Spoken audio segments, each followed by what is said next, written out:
नमस्कार। खोज खबर चैनल में मैं विकास यादव आप सभी का स्वागत करता हूँ।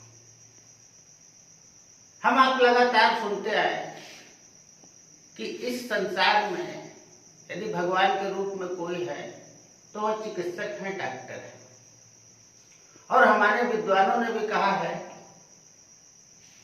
कि रहमन पानी राखिए, बिन पानी सब सून। वो किस पानी की बात करते हैं कि आदमी की आंख में पानी हो। और रह गई चिकित्सा के बाद, चिकित्सकों पे लोगों को इतना भरोसा होता है कि वो अपना जीवन उनके हाथों में सौंप देते हैं कि हमारा रोग का उपचार हो और हम अपने जीवन की अन्य जिम्मेदारियों को फिर से पहले की तरह निभा सके। पर आज एक घटना ऐसी सामने आई कि जहां पे चिकित्सक को कसाई का दर्जा दिया जा रहा है और चिकित्सालय को कसाई खाने का दर्जा दिया जा रहा है। आज एक मां अपने बेटी के मौत के लिए डॉक्टरों को जिम्मेदार ठहरा रही है और अपनी पीड़ा बयान कर रहे हैं कि किस तरह चिकित्सकों द्वारा उनके जीती जागती बिटिया को, जो होनहार बिटिया थी, जो जिंदगी में न जाने क्या क्या कार्य करती है, एक छोटे से ऑपरेशन में और अपनी लापरवाही के द्वारा उसको मौत के मुहाने तक खड़ा कर दिया गया। और उसके बाद भी अपने गलती को छुपाने के लिए येन केन प्रकार तमाम आडंबर दिखाते रहे। तो आइए पहले हम आपको दिखाते हैं कि उसकी माँ क्या कह रही है। हम सब उन्हीं के सहारे जी रहे, सांस ले रहे। तो शायद आप लोगों को ईश्वर ने अपना दूत बनाकर मेरे लिए भेजा है और सही का साथ आप सबके हाथों लिखनी और पढ़नी है और वो विधाता निष्पक्ष न्याय देगा मेरी बेटी के लिए, क्योंकि शायद मेरी बेटी देश के लिए शहीद हुई होगी तो आज तक फक्र से खड़ी रहती, लेकिन मेरी बेटी को मार डाला। उसने इतना धमकाया मेरी बेटी को मेरे सामने कि अगर तुम घर गई तुम्हारी ब्लीडिंग स्टार्ट हो जाएगी, बचोगी नहीं। 2 सेकेंड बेटा, 2 सेकेंड का काम है। और मैं असहाय देखती रह गई और मेरे सामने मेरी बेटी का प्राण खींचने में उसे जरा भी दर्द नहीं लगा। अगर उनके पास साधन नहीं था, अगर उनके पास डॉक्टर नहीं थे बेहोश करने के लिए, तो नहीं करती। उसको मार करके मैं बाहर बैठी इंतजार कर रही हूँ अपनी बेटी का। डॉक्टर साहब कब मेरी बेटी बाहर आएगी, कब मेरी बेटी बाहर आएगी। बाद में देख रही थी एक दौड़ा दौड़ा आदमी आ रहा है। कौन है कुछ पता नहीं, वो भी पीछे से दौड़ के आई और रूम में घुसने के पहले विभा मिश्रा बाहर से आई। आप सीसी कैमरा को सीधे देखिए, हमको कुछ कहने की जरूरत नहीं है। 10 बजे से लेकर के और 5, साढ़े 5 बजे तक सीसी कैमरा पूरी तरह से चेक किया जाए। मेरी बस यही प्रार्थना है और मेरा सारा कुछ यही है, किसी की जरूरत नहीं है। इसलिए सत्य का साथ दिया जाए। मेरी बेटी शायद लाखों में एक नहीं, करोड़ों में एक थी और हजारों बेटियां भी मेरी बेटी हैं, करोड़ों बेटियां भी मेरी बेटी हैं। इसलिए अगर प्रशासन सत्य का साथ देगा, मेरा विश्वास है, तो न्याय जरूर करेगा और सत्य की विजय होगी। आप सब पर भरोसा है। वंदे मातरम। आज एक बेटा, एक 12-13 साल का मासूम बच्चा 2 साल से मुस्कुराया नहीं। कारण क्या था? कारण यही था कि उसको प्यार देने वाली उसकी मां एक चिकित्सालय और चिकित्सकों के लापरवाही से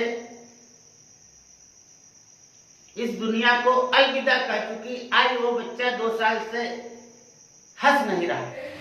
2 वर्ष करीब होने जा रहे हैं और लगातार प्रशासन भी लगा हुआ था कि किसी भी तरीके से इसको अंजाम तक न पहुंचने दिया जाए, लेकिन धन्य है न्यायालय और न्यायालय की गरिमा ने एक बार पुनः अपने आप को प्रतिस्थापित किया और यह आदेश दिया कि उनके विरुद्ध कठोर कार्रवाई की जाए, सुनिश्चित की जाए। इस बच्चे को देखिए बहुत बालक है।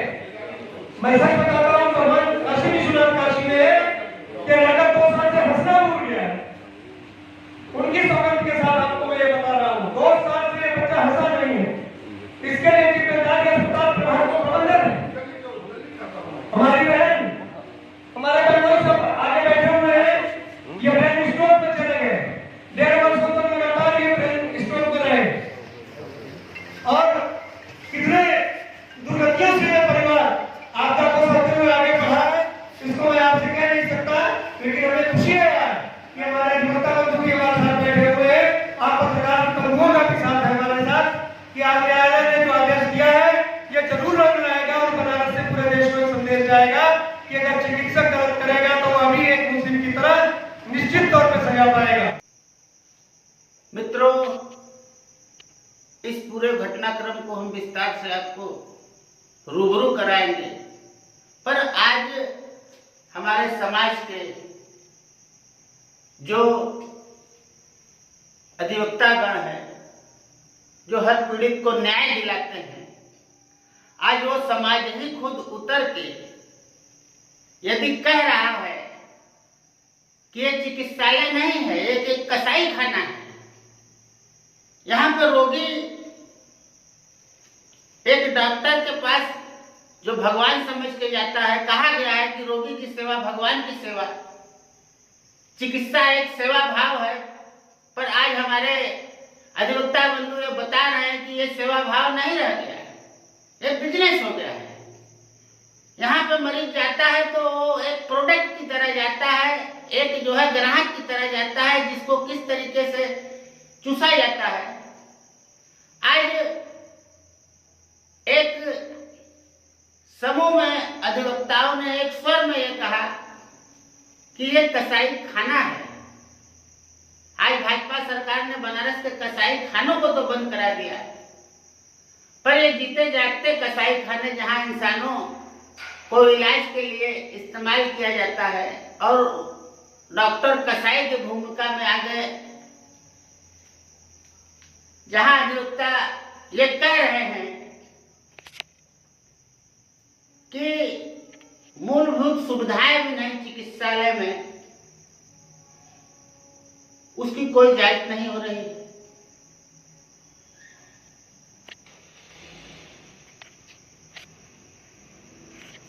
कहते हुए बड़ा दुख हो रहा है कि आदमी अब किस पे भरोसा करेगा। आज वाराणसी में एक प्रेस कॉन्फ्रेंस हुआ, जिसमें एक महिला जिसको अति रक्तस्राव की परेशानी थी, वो एक चिकित्सक से मिलती है, महिला चिकित्सक से, और तमाम जांच करने के बाद उनको ऑपरेशन के दहलीज तक जाना पड़ता है। और चिकित्सक की इतनी लापरवाही कि जो एनेस्थीसिया दिया जाता है, अब उसको किस तरीके से एनेस्थीसिया दिया गया और इस घटनाक्रम में क्या हुआ, ये आप उनके ही जुबानी सुनिए, जिनके प्रयास से आज उस मामले में न्याय के लिए लड़ रहे हैं। उनके परिवार को मैं ऐसे अधिवक्ताओं को भी सलाम करता हूं और उस न्यायालय को भी सलाम करता हूं, जिन्होंने इस पूरे मामले में अस्पताल और उसके प्रबंधन के खिलाफ मुकदमा दर्ज कर विवेचना का आदेश दिया। और मैं उस पुलिस प्रशासन से एक सवाल भी करना चाहता हूँ। सवाल मेरा नहीं, वो अधिवक्ता बंधु ही बता रहे हैं कि यदि उसकी मौत हो गई और उन्होंने प्रशासन और पुलिस से जो है कि न्याय मांगा, तो लगभग 2 साल तक इनका मामला कहीं दर्ज नहीं हुआ। अंतिम में न्यायालय के माध्यम से यह मुकदमा दर्ज हुआ। दोस्तों, आज वाराणसी में एक प्रेस कॉन्फ्रेंस हुआ और उस प्रेस कॉन्फ्रेंस में महिला को न्याय दिलाने के लिए अधिवक्ताओं ने कितना संघर्ष किया और पीड़िता की मां का क्या बयान है, क्या उसकी पीड़ा है, आज उसी से आपके रूबरू करा रहे हैं। बहुत बहुत धन्यवाद। इन्होंने पूरी फीस जमा कराई एनेस्थेटिस्ट के लिए, फिजिशियन के लिए, और बिना एनेस्थीसिया के डॉक्टर के इन्होंने जनरल एनेस्थीसिया दिया, जबकि लोकल एनेस्थीसिया देना था। और सीसीटीवी फुटेज हम लोग मांगते रह गए, आज तक इन लोगों ने प्रोवाइड नहीं किया है। सीसीटीवी फुटेज इनके पास है, क्योंकि इन्होंने आईएमएस बीएचयू को जो क्लिपिंग्स प्रोवाइड की है वो 10 बजे से लेकर के शाम 7 बजे के बीच की 1-1 मिनट की क्लिपिंग्स प्रोवाइड की है, जो इनके हिसाब से है। हमारी मांग है कि सीसीटीवी फुटेज इस पूरे घटना को एकदम उजागर कर देगा कि बिना एनेस्थीसिया के डॉक्टर के इन्होंने खुद सर्जन नहीं है, अपने इन्होंने पैड पर अपना जो डिग्री लिखी है एमबीबीएस एमडी लिखी है, ये सर्जन नहीं है, और बिना सर्जन हुए इन्होंने उसको ऑपरेट किया। और इस तरीके से ऑपरेट किया, कागजों के साथ इतने बुरे तरीके से छेड़छाड़ की गई है कि आप समझ नहीं सकते, आप अंदाजा नहीं लगा सकते।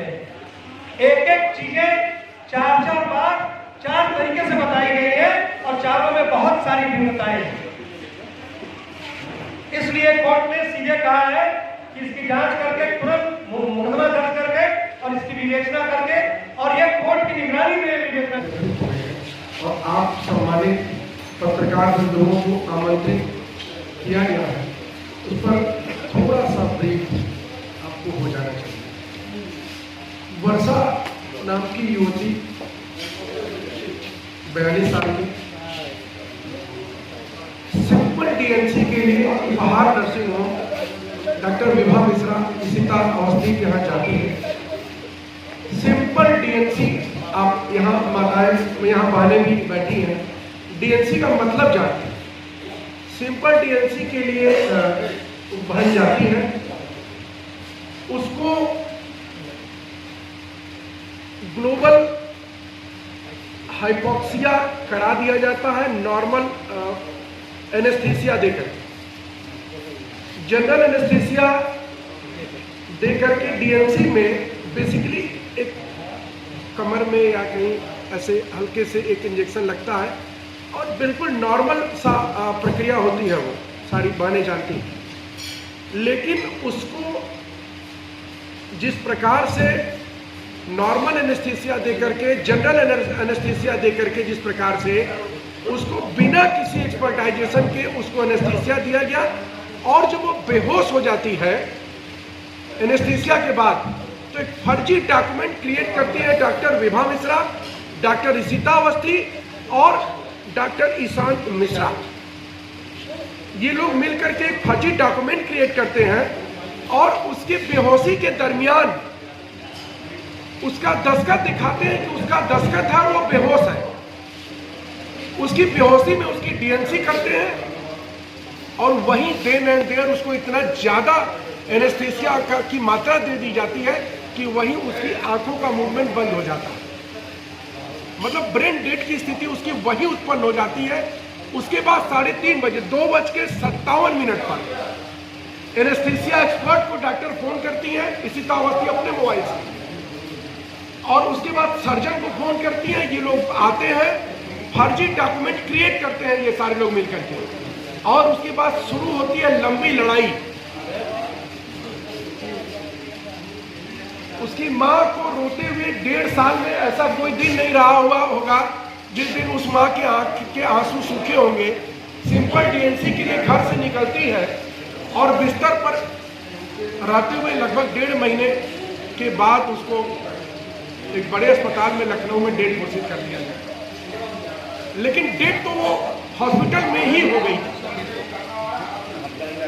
तो निश्चित तौर पर डॉक्टर्स जिस प्रकार से स्लॉटर हाउसेस चला रहे हैं, पैसों के लिए गलत और फर्जी डिग्रियां अपने नाम के आगे लिख रहे हैं, बिना परमिशन के, बिना किसी एथराइज पेपर्स के अपने को एक्सपर्ट सर्जन लिख रहे हैं, अपने हॉस्पिटल और नर्सिंग होम चला रहे हैं।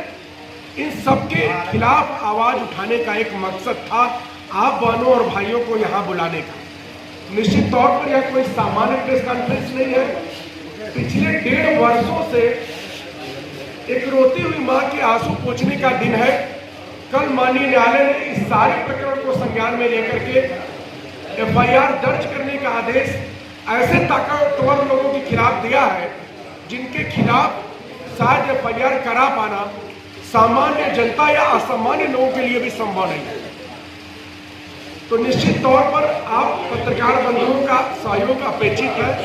सारे तथ्य आपको उपस्थित करा दिए, आपको प्रदान करा दिए गए हैं। आपसे निवेदन है कि इस लड़ाई में इस माता का साथ दें और निश्चित तौर पर हम सब का कल्याण इसी में है, क्योंकि हम सब लोगों को डॉक्टर्स की जरूरत पड़ती है।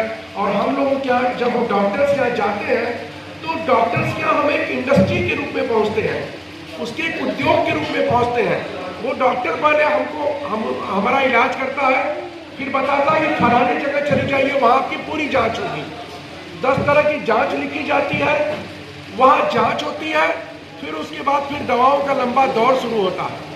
और कई बार तो डेट घोषित मृत्यु के बाद भी बहुत सारे ऐसे केसेस होते हैं, मृत्यु होने के बाद भी 2-2 दिन 3-3 दिन बाद मृत्यु का डिक्लेरेशन होता है।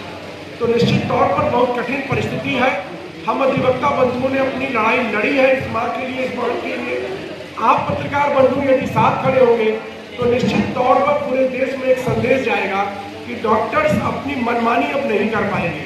उनके खिलाफ समाज का जो लोकतंत्र के 4 पहलू होते हैं, जो 4 पाए होते हैं, उसमें 2 पाए उनके खिलाफ खड़े हैं पूरी ताकत के साथ। और यह संघर्ष अब आपके हाथ में है। हम लोगों ने माननीय न्यायालय से FIR का आदेश करा दिया है। देखिए, ये जो मामला है पुलिस द्वारा और डॉक्टर्स द्वारा दबाया गया मामला है। इस मामले को बुरी तरह से डॉक्टरों के दबा देने से, पुलिस के दबा देने से न्यायालय में आया है। ये प्रकरण एक उस महिला, पीड़ित महिला का है जिसको कि किसी भी प्रकार की बहुत गंभीर बीमारी नहीं थी, मात्र एक DNC का मामला था, जिसको डॉक्टरों ने, उपहार नर्सिंग होम के डॉक्टरों ने इतना बृहद बना दिया और जनरल एनेस्थीसिया दे करके उसको सिंडिकेट बना करके उसके साथ जो है ऐसा गलत व्यवहार किया कि उस महिला कुआं में चली गई। और ऑन स्पॉट ही कहा जा सकता है तो बेहतर होगा, क्योंकि वो मरते मरते, उन लोगों ने तो नहीं घोषित किया था, लेकिन जहाँ तक घर वालों को पता चला था कि उनका माइंड डेथ वहीं कर गया था और उनको वहाँ के आसपास नज़दीकी हॉस्पिटलों में न भेज करके पॉपुलर में भेजा गया, जो कि इनसे टाई अप था। और ये डॉक्टरों का बहुत बड़ा घपलाबाजी का कार्यक्रम था और डॉक्टरों के ही हस्तक्षेप की वजह से न तो FIR लिखा गया, न तो इसको पुलिस प्रशासन द्वारा संज्ञान में लाया गया, न ही इस पर कोई कार्रवाई हुई। ये मामला एक पेंडिंग पड़ा रहा। लगभग 2 सालों तक पीड़िता इसी तरह से दर बदर भटकती रही, उसकी कोई सुनवाई नहीं हुई। अंततोगत्वा उसको न्यायालय के शरण में जाना पड़ा। और माननीय न्यायालय, आज भी ये कहना उचित है कि न्यायालय ही ऐसा क्षेत्र है जहाँ की हर व्यक्ति को न्याय मिलना सुनिश्चित है और सब पर विश्वास है। हम अधिवक्ताओं को इस प्रकरण में जब संज्ञान में आया तो इस पर हम लोगों ने संज्ञान लेकर के माननीय न्यायालय से काफ़ी दिनों तक बहस चली, जिसमें कि लगभग 20 दिनों तक लगातार बहस चलने के बाद ACGM शिखा यादव ने इस पर संज्ञान लेते हुए और इस पर मूल रूप से ध्यान देते हुए इस पर आदेश पारित किया कि प्रशासन के थाना अध्यक्ष अपना जो है FIR दर्ज कर इस पर विवेचना की कार्रवाई करें। ये प्रकरण तो आपको मैंने संक्षिप्त में बता दिया। अब इसके आगे देखिए, भावनात्मक ये है कि ये अभी भी मामला जब डॉक्टरों के बीच गया तो डॉक्टर इसको पुरजोर दबाने की कोशिश करेंगे, प्रशासन को दबाने की कोशिश करेंगे, प्रशासन को खरीदने का प्रयास करेंगे। और इसमें हम सभी का रोल यही है कि आप इस देश के चौथे स्तंभ हैं मीडिया, ये मीडिया और न्याय के प्रहरी, अधिवक्ता, ये सब लोग मिल करके इस प्रकरण को दबने नहीं दिया जाएगा और इस पर पुरजोर कोशिश किया जाएगा कि उस पीड़िता को न्याय मिले। यदि फिर भी डॉक्टर्स अगर इसी तरह से करते रहे तो ऐसे डॉक्टर्सों की रहने की क्या आवश्यकता है, इस पर विचार करने योग्य है, जो कि अनथराइज रूप से किसी को भी मौत के घाट उतारने का पूरा प्रयास करते हैं सिर्फ अपने क्षणिक सुख के लिए और अपने क्षणिक आमदनी के लिए। हम पूरी कोशिश करेंगे कि इस मामले को दबने न दिया जाए और पीड़ित महिला को न्याय दिलाते हुए अभियुक्तों को, जो कि डॉक्टर्स हैं, उपहार नर्सिंग होम के जो डायरेक्टर हैं, इन लोगों को जेल की हवा खिलाया जा सके। इस पर मेन रूप से ये कहा जाए तो ये भावनात्मक है कि हमारे समाज के अंतर्गत जिसको हम भगवान का रूप मानते हैं, डॉक्टर्स हैं, जिनके ऊपर हम अपने जीवन को, अपने सदस्यों को, अपने बच्चों को, अपने लोगों को सौंप देते हैं कि ये उनकी रक्षा करेंगे, वही डॉक्टर भक्षक बन करके इनको मारने का प्रयास कर रहे हैं। ये सिर्फ लुलुप्सा है, ये सिर्फ उनका अपना निजी स्वार्थ है। इसमें किसी प्रकार का देश का हित नहीं हो सकता, न तो जनता का हित। आप और हम सभी अच्छी तरह से जानते हैं कि आदमी जब भी बीमार होगा, जब भी अस्वस्थ होगा, तो डॉक्टरों के पास ही जाएगा और डॉक्टरों की नैतिकता कहती है, उनका ये अपना मूल वो होना चाहिए जिससे कि वो लोगों की रक्षा कर सके। लेकिन रक्षा करने के बजाय उन लोगों ने अपने थोड़े से अधिक पैसे के लिए किसी की जान की परवाह न करते हुए ऐसा ट्रीटमेंट करते हैं, ऐसा इलाज करते हैं कि उस व्यक्ति का मृत्यु हो जाए। आप मीडिया वाले हैं, आपको भी पता है कि डॉक्टर वेंटिलेटर पर चढ़ा करके लोगों को, मरे हुए व्यक्तियों का भी पैसा वसूलने में पीछे नहीं रहते। ये डॉक्टरों का निजी स्वार्थ हो गया है। किसी भी व्यक्ति को, उसके गार्जियन को तब तक भरमाते रहते हैं जब तक कि उसके पूरे पैसे वसूल न लें, जब तक उसका जैसे शरीर के से पूरा ब्लड निचोड़ लिया जाता है और ब्लड निचोड़ने के बाद आदमी को निचोड़ करके ऐसे फेंक दो ताकि वो किसी काम न रहे। वही हाल आजकल डॉक्टरों का हो गया है। ये डॉक्टर हमेशा हम लोगों को लूटने के लिए नए नए तरह तरह के तरीके निकालते रहते हैं, जो कि छोटी छोटी बीमारी को बड़ा बना करके उसका लाभ उठाते हैं और प्रताड़ित करते रहते हैं। ऐसे बेविचार डॉक्टरों को न्याय के तहत पनिशमेंट करना, उनको जेल पहुंचाना अति आवश्यक है मेरे विचार से। बस मैं यही कहना चाहता हूँ। तो आपने इस खबर को पूरी तरह से देख लिया, जान लिया, पर यह खबर आपको दिखाते हुए मुझे भी अंदर से बड़ी पीड़ा हुई, क्योंकि हमारे तमाम अभिभावक, छोटे और बड़े भाई, तमाम लोग चिकित्सा क्षेत्र से जुड़े हुए हैं। और मैं आपको ये बता सकता हूँ कि सारे चिकित्सक ऐसे नहीं हैं। सबके अंदर सेवा भाव है, जो सेवा भाव के उद्देश्य से ही चिकित्सा क्षेत्र से जुड़े हुए हैं। और मैं विनम्र विनती करूंगा कि चिकित्सा क्षेत्र के जो लोग हैं वो अपने क्षेत्र में ऐसे अनर्गल लोगों के लिए कुछ करें।